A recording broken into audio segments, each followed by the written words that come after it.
Well, let's try and whack this axe head on there. Just got to work out what way around it goes. Stick them on there like that. Now I've cut the groove down the middle to put the wedge in, so hopefully this will just bang on.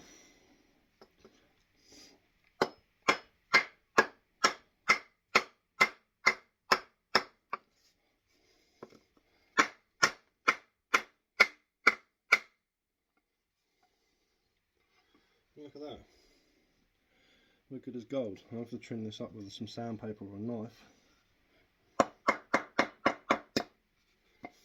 Let's try.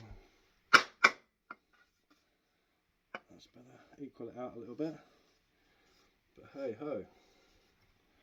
I'll have to do some carving on that. But I think that'll make a semi-decent axe handle for an axe. So yeah. If you broke your axe, just remember you can make a new one. This is made out of ash. Probably took me about 3 hours to make it, get it all sanded properly. Oh, I'm losing about 3 hours to make it, all in all, and to sand it down. And it fits a nice, really old Kemp pattern axe head. Now these are used for like hedge laying and coppicing, because you're cutting through small bits of wood. Especially when you're hedge laying, you don't want to chop all the way through the tree. You want to cut halfway through it and lay it. And then when the bit you've laid grows up, and the bit that you cut grows as well, and then after a few years, once you've got loads of stalks growing along where the knots were, you lay it again and just keep laying it every few years, and it creates an impenetrable barrier to stop livestock. It's what they used to use before barbed wire and stuff like that. And there's a lot of laid hedges around here, a lot of hawthorn, blackthorn, loads of hazel as well. Next time I'm out in the country, I'll show you some of the old school laid hedges. They're really cool. It's one of the things I did at college, and I absolutely love it. I'm fascinated with it. But there we go, there's my little axe with a head on, and yeah, good as gold, man. That went on really nice. Now all I've got to do is hammer a wedge into there, cut a wedge that's the right size. There's a little gap between there, but that's not going to matter too much, to be honest with you. It's fairly snug, and yeah, we'll get a wedge in there. We'll oil her up, make her look pretty, and should be a good axe. Nice and sturdy, nice strong bit of ash, well seasoned, off of a tree from my mate's forest. So this was a log at some point, and I've carved her into this. So there we go, nearly finished. Right, okay, I know people find this actually more interesting than my bushcraft stuff. So what I'm going to do is I'm going to use this piece here as a wedge. This is a piece of ash, but this is a bit of spalted ash, so it's a bit softer than this one. So hopefully it won't knock out when you're using it. And yeah, we're going to have to carve this, because I don't have any machines. I never use machines. So me being me, I'll never measure anything. So I'll just, well, technically I am measuring it, because I'm putting it up against the hole to make sure it's the right size. But no tape measures around here. Very rarely you see me use a tape measure. So that piece knocking off about there, and then this piece knocking off about there. So hopefully we can split that and carve it down into a nice equal wedge. It's got to be equal on each side, otherwise it's not going to stick in properly, and it's got to be really narrow at one point. So wish me luck. Right, okay, I've made my wedge. It's a bit rough, but I'm sure it'll do. I'm going to place it in the top here.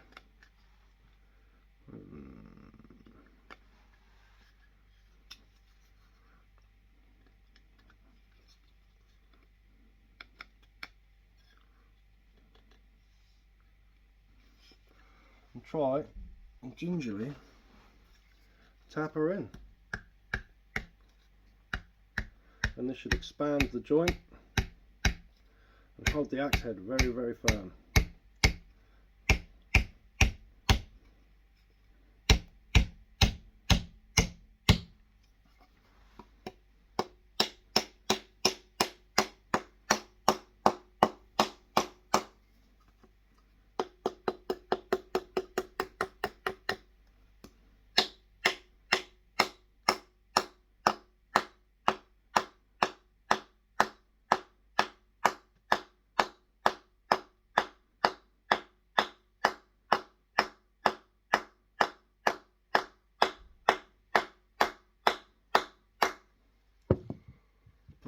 down on it just to see if it's actually moving in.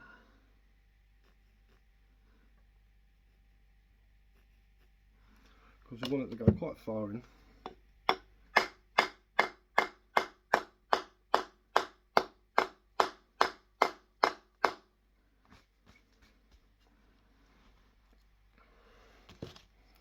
Use a block on top of it, I think. Put it on the floor, pinch it between my legs, that's my vice.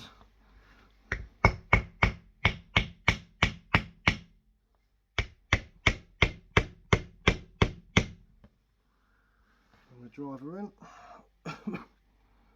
Slowly moving in. I mean, it might be a bit of a pickle, this.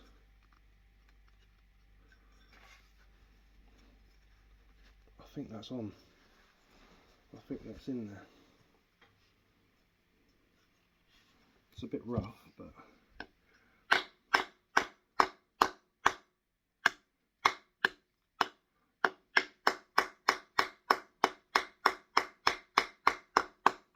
ain't trying to win any beauty contests.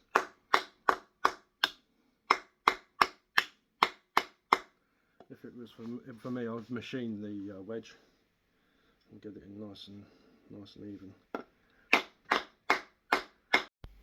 Right, we've got her in. Wedge is in, ready to go. It should hold. If it doesn't, it's going to fling off and smash me in the face. It's going to be quite sharp when I finish with it. But here we go, Kent pattern style axe head on an ash handle that I made. And yeah, all it needs now is a bit of a trim around the top here, so it just fits in a bit better. I don't like the way that's sitting. I'll just carve that or sand it down around the edges, just to give it that little look of going in a bit. But I think personally I've done an alright job on that. That's solid on there.